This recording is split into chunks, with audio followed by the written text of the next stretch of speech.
Assalamualaikum warahmatullahi wabarakatuh. Al-Fatihah.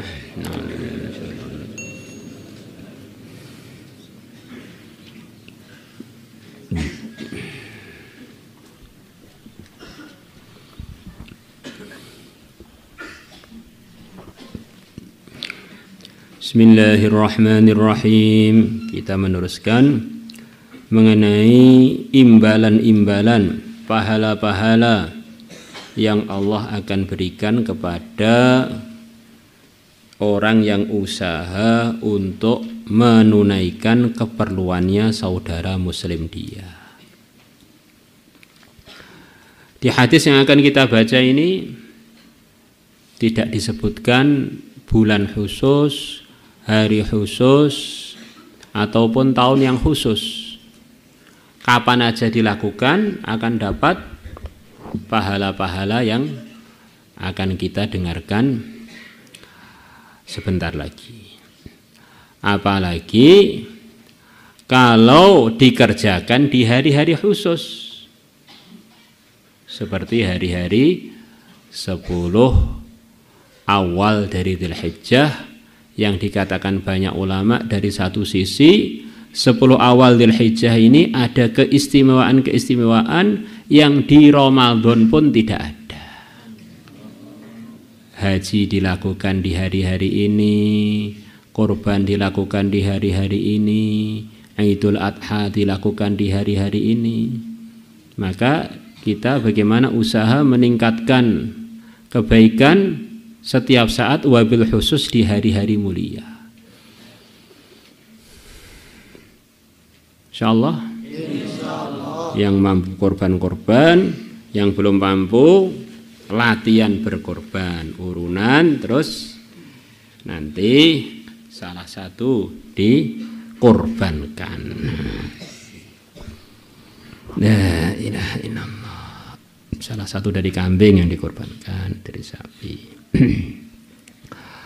Wa kharraja Tabarani bi isnadihi an Abi Hurairah wa Abdurrahman bin Amr wa Abdullah bin Umar radhiyallahu anhum qalu qala Rasulullah sallallahu alaihi wasallam man masya, barang siapa berjalan fi hajati akhihi muslim, untuk menunaikan keperluan saudara muslim dia, adallahullah, maka Allah akan menaungi dia bi 75 alfa malakin, dengan 75.000 malaikat, yad'una lahu, yang 75.000 tadi mendoakan untuk kemanfaatan dia.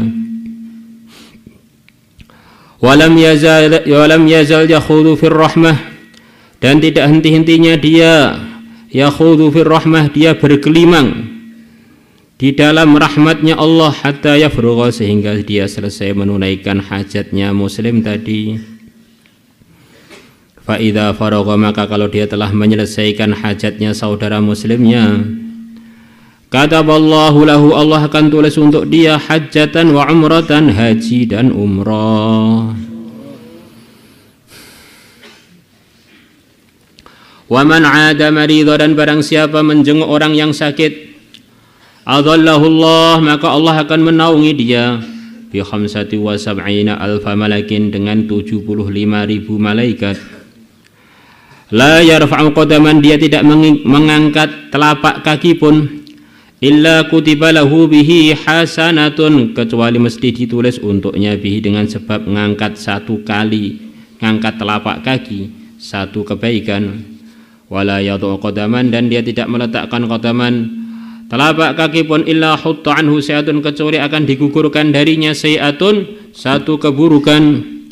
Wa rufi'a, dan akan diangkat lahu untuk dia biha, dengan sebab khatwah, darajatun, satu derajat, hatta yaq'uda, sehingga dia duduk fi maq'adihi, di tempat duduk dia, sampai dia duduk lagi di tempatnya.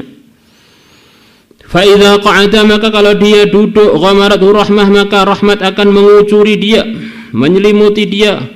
Fala yazalu kadzalika, maka tidak henti-hentinya dia begitu itu, dicucuri rahmat selama dia duduk. Hatta idza aqbala, sehingga ketika dia balik, haitsu yang tahi ila mangsidi, di tempat yang dia berakhir sampai ke rumah dia, sampai dia pulang begitu itu. Di jalan banyak capek, duduk di mobil, duduk sepeda motor, terus cucur rahmat sampai ke rumah dia lagi.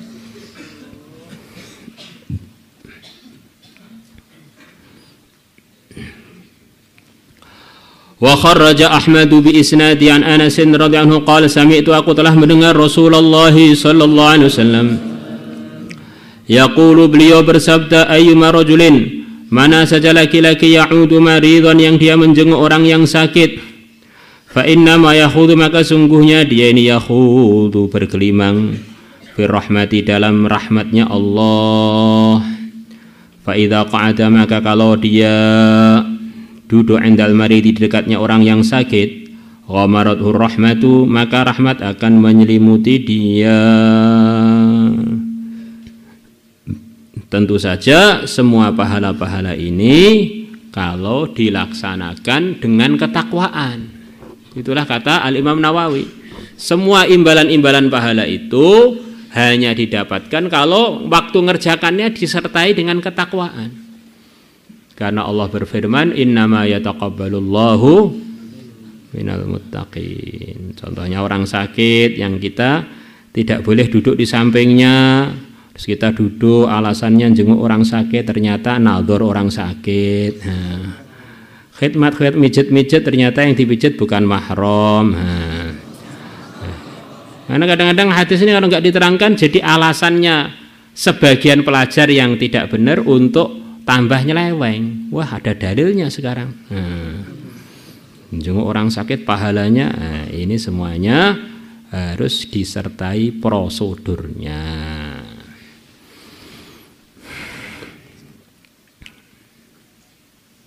Qal, rawi mengatakan, fakultu, maka aku bilang pada Nabi, ya Rasulullah, hadza lis-sahih, ini yang diterangkan ini adalah pahala untuk orang yang sehat yang menjenguk tadi. Filladzi, di dalam orang ya'udul maridha, yang dia menjenguk al-maridha, orang yang sakit. Famalil maridi, maka apa yang didapatkan oleh orang yang sakit. Kalau yang jenguk pahalanya begitu itu, dikucur rahmat, bergelimang dalam rahmat. Kalau yang dijenguk bagaimana? Qal, Nabi bersabda, tuhattu anhu dhunubuhu, dirontokkan darinya dhunubuhu, dosa-dosa dia. Bagi orang iman itu masalah terbesar itu ya punya masalah dengan Allah itu. Maka kalau Allah sudah memaafkan dosa-dosa dia, ya sudah beres. Kondisi dia mirip-mirip dengan orang yang di surga. Orang di surga itu siapa toh? Orang di surga itu adalah orang-orang yang sudah tidak bermasalah dengan Allah. Wa rawahu Tabarani wa Ibnu Abi Dunya fi Kitabil Marad wal Kafarat wa zada, dan dia menambahkan, faqala, maka bersabda Rasulullah sallallahu alaihi wasallam, idza maridal abdu, kalau seorang hamba sakit, thalathata ayyamin, 3 hari, kharaja, maka dia keluar, min dzunubihi, dari dosa-dosa dia, kayaumi waladat ummuhu, seperti hari ibu dia melahirkan dia.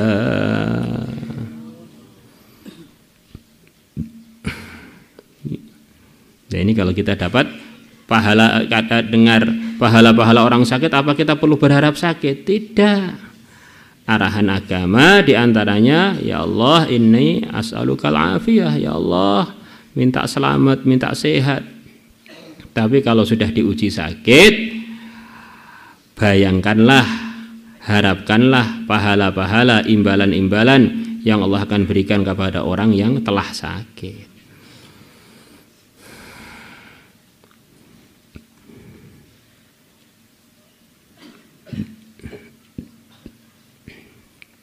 Wallahu a'lam.